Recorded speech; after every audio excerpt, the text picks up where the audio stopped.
Hello friends, welcome to Hustle 24 IAS.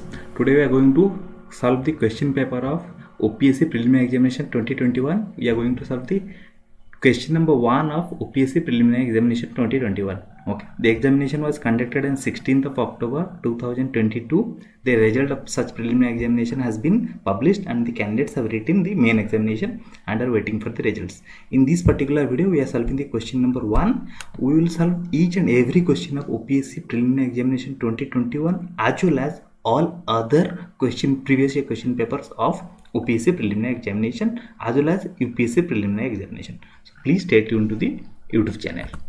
Next, not only this particular question which we are solving, it not only is relevant for OPSC examination or the state PCS examination, but also relevant for UPSC Preliminary Examination, SSC examination, banking examination, railway examination, and all other competitive examination in which general studies is usually asked.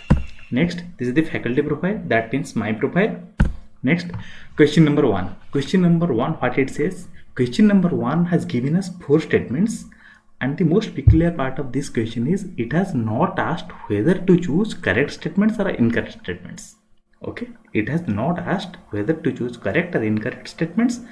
This is a printing mistake or printing error, but we will still solve it. Okay, 4 statements are: in the Constitution of India, bankruptcy and insolvency are in the union list. This is the first statement. It says bankruptcy and insolvency are in union list. This is wrong because bankruptcy and insolvency are not in the union list, rather they are in the concurrent list. Second statement is trust and trustees are in state list. This is also wrong because trust and trustees are not in the state list, rather they are in the concurrent list. Okay, this is also wrong. Third statement is social security is in concurrent list. This is correct because social security, social insurance, employment, unemployment, these are items listed in the concurrent list. So this is correct. Statement 3 is correct. Next, capitation taxes lies in the state list. This is also correct because capitation taxes lies indeed in the state list. So 2 statements are wrong, 2 are correct. III and IV are correct statements. I and II are wrong statements. Okay, so option B, III and IV are correct statements. As question has not asked us to choose whether correct or incorrect statements, so if the question would have asked to choose the correct ones, so you would have said answer is B. Okay, next.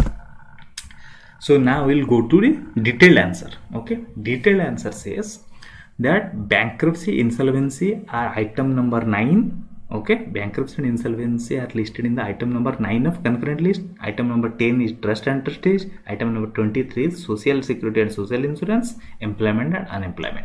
Okay, these are the items listed in the concurrent list relevant to our question. So what are the total number of items currently lies in the concurrent list? 52. Originally in the constitution it was 47, but currently 52. Why so? Because 5 items have been moved from state list to concurrent list. Okay, 5 items have been added to the concurrent list and transferred from the state list.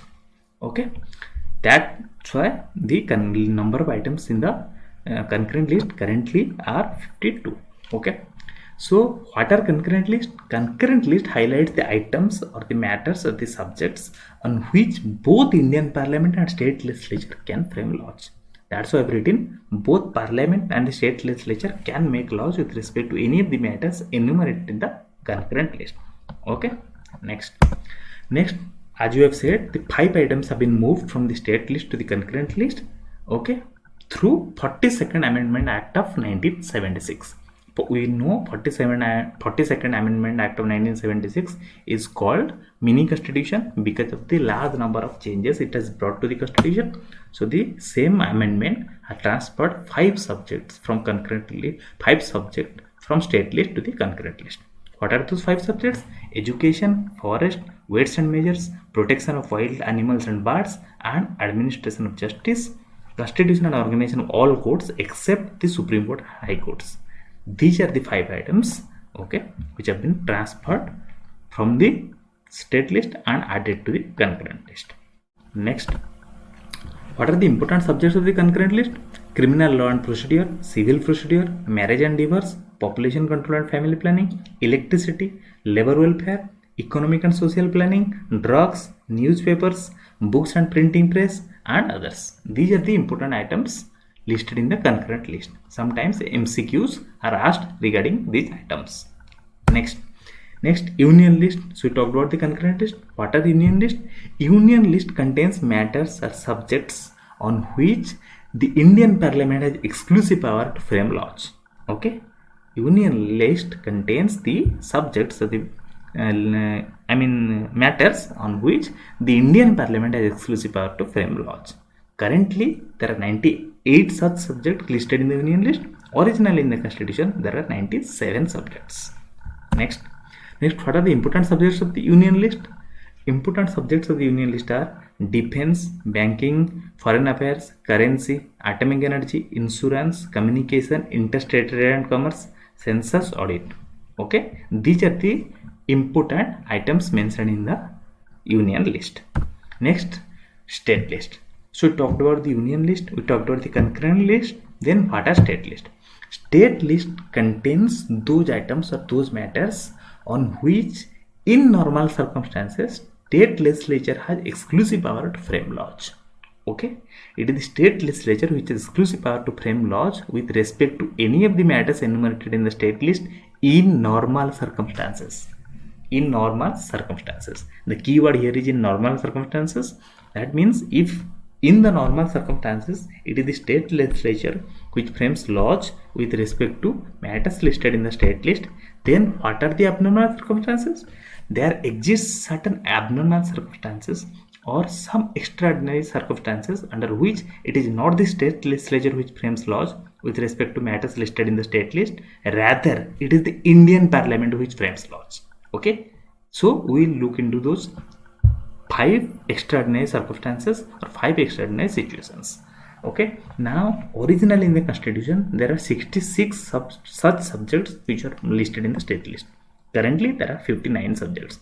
Why so? Because of the different constitutional amendment acts.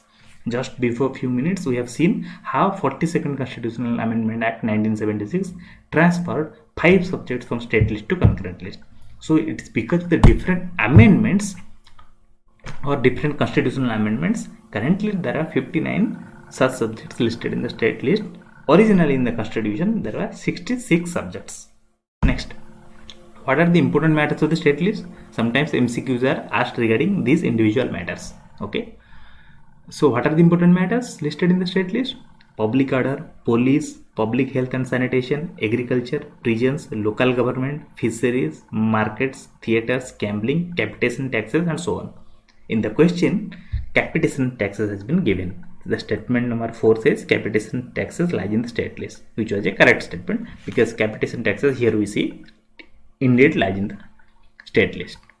Okay, next is with respect to union territory or acquired territory which has legislature power or which institution has legislature power. So with respect to the union territory or acquired territories, it is the Indian Parliament which has power. Okay, it is the Indian Parliament which has power to make laws with respect to any matter for any part of territory of India not included in the state, even though that matter is the one which is enumerated in the state list. That means with respect to union territory, acquired territory, for example, if India gains another territory in future, okay, and in such a territory, if we are supposed to frame laws with respect to local government of such a territory, we know local government is a matter mentioned in the state list. Okay, so with respect to local government of such a acquired territory, who is going to frame laws? It is the Indian Parliament.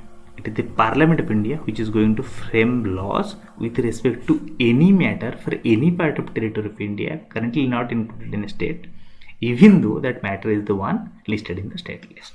Just now, for example, we took the example of local government and we saw how the local government laws of such acquired territory will be framed by the Indian Parliament. Okay, next is the GST. We know about GST. The 101st Constitutional Amendment Act of 2016 has brought the GST, that is Goods and Services Tax. Okay, so there are central GST and there are state GST. Central GST is imposed by the Union. It is governed by the law made by Indian Parliament. State GST is governed by the law made by the state legislature. And with respect to interstate trade and commerce, the laws are made by the Parliament. The parliament which has exclusive power to frame laws with respect to interstate trade and commerce.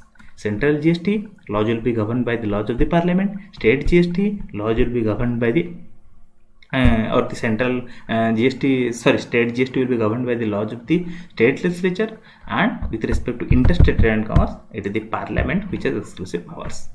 Next, after this comes the matter of residuary subjects. Residuary subjects are those subjects, okay, which are not listed in union list or in concurrent list or in state list. That means these are matters of the subjects or the items of legislation on which it is the Indian Parliament which are going to frame the laws. So the power to make laws with respect to residuary subjects is vested in the Indian Parliament. Okay. Indian residuary subjects are those subjects those matters which are not enumerated in any of those lists. Okay. So the Indian Parliament is going to frame laws with respect to residuary subjects. Next, we talked about the 5 extraordinary circumstances in which, with respect to matters listed in the state list, it is not the state legislature but the Indian Parliament which frames laws. So we are going to discuss it one by one. Number one is when Rajya Sabha passes a resolution. Okay, when Rajya Sabha passes a resolution. That means if Rajya Sabha declares that, or when Rajya Sabha declares that it is necessary in the national interest that the parliament should frame laws with respect to GST or matter listed in the state list, then parliament becomes competent to make laws on that matter. Okay, if the Rajya Sabha declares that it is necessary in the national interest that parliament should frame laws with respect to GST or matter in the state list, then the parliament becomes competent to make laws on that matter. Okay, such a resolution must be passed by the Rajya Sabha. Okay, and such a resolution must be supported by 2/3 of the members present and voting. Okay, such a resolution passed by the Rajya Sabha must be supported by 2/3 of the members present and voting, and this resolution remains in force for 1 year. Okay, and this resolution can be renewed any number of times. That means at a time 1 year it remains in force. If we want to extend the validity of the resolution, it can be renewed any number of times but not exceeding 1 year at a time. That means at a time it can be extended for 1 year only. Okay, and it can be renewed for n number of times or for multiple number of times. Okay, next, now after the parliament has framed laws, those laws will remain active for next 6 months. The laws cease to have effect on the expiration of 6 months after the resolution has ceased to be in force. That means the law, once the resolution becomes inactive or the resolution cease to have effect, from that day for next 6 months laws will remain in effect or laws will remain in force. After that the laws will cease to have effect. Okay, next is this provision does not restrict the power of state legislature to make laws on the same matter. Why so? Because originally the matter belongs to the state list. Okay, that's why this provision of parliament formulating or framing laws on the matters of state list does not restrict the power of state legislature to make laws on the same matter. Okay, but if any inconsistency happens between the parliamentary law and the law made by the state legislature, it is the parliamentary law which prevails. Okay, both can frame laws, but if inconsistency happens, it is parliamentary law which prevails. Next, during the matters of national emergency, the second situation is during the matters of national emergency. During the matters of national emergency, it is the parliament which acquires powers to legislate with respect to GST or matters in the state list. Okay, while a proclamation of national emergency is in operation. That means if the national emergency is on, it is the parliament which acquires power to legislate with respect to GST or matters listed in the state list. Okay, once again these laws become inoperative on the expiration of 6 months after the emergency has ceased to operate. That means once the emergency ceases to operate, for next 6 months such laws will be valid. After that it will become inoperative. Okay, next once again the power of state legislature to make laws on the same matter is not restricted. Okay, why? Because the matter is originally listed in the state list. Okay, the power of state legislature to make laws on the same matter is not restricted. So both here also, both can frame the laws. Parliament can frame the laws and the state legislature can frame the laws. But once again, if any inconsistency happen, parliamentary law prevails. Okay, next, third situation is when states make a request. That means when legislature of two or more states pass resolutions requesting the parliament that parliament will enact a law on the matters listed in the state list, then parliament becomes empowered to frame laws. Okay, when legislature of two or more states pass resolutions requesting the parliament to enact laws on the matters listed in the state list, then parliament will frame laws. Okay, however, in this situation any other state can also adopt such resolution afterwards. That means suppose two or more states first passed a resolution in the legislature and requested the parliament to frame laws, then any other state wants to also the same thing, then any other state can adopt this by passing a resolution to that effect in their legislature. Okay, next, such a law can be amended or repealed only by the Indian Parliament and not by the legislature of the concerned state. Okay, such a law can be amended or repealed only by the Indian Parliament and not by the legislature of the concerned state. Next is the fourth situation. Fourth situation is to implement international agreement. Okay, this is one such situation where the parliament frames laws with respect to matters listed in the state list. So what is this? The parliament can make laws on any matter in the state list for implementing the international treaties, agreements and conventions. We know India is a party to multiple international treaty, agreement or convention. When such a convention, agreement or treaty will be implemented, okay, then the lawmaking power with respect to such matters listed in the state list lies with the Indian Parliament. That means this provision enables the central government to fulfill its international obligations and commitments. For example, in the United Nations Privileges and Immunities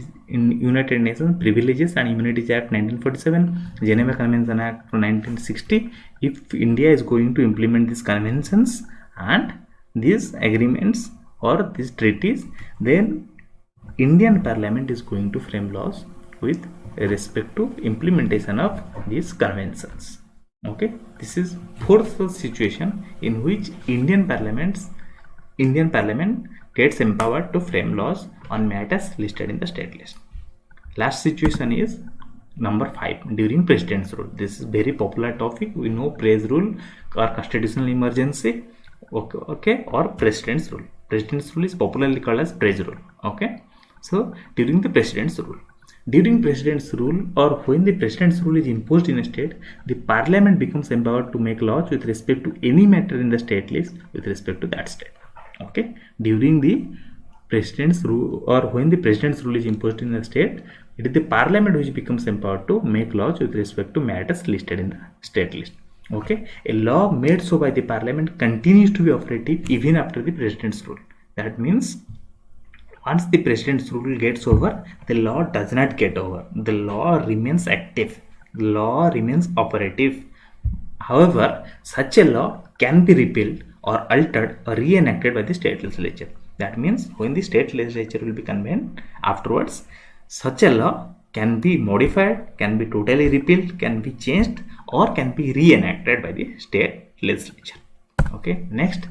So from this discussion, what we have concluded? We have concluded that the matters of the national importance matters of national importance and those matters which require uniformity of legislation nationwide, these are included in the union list.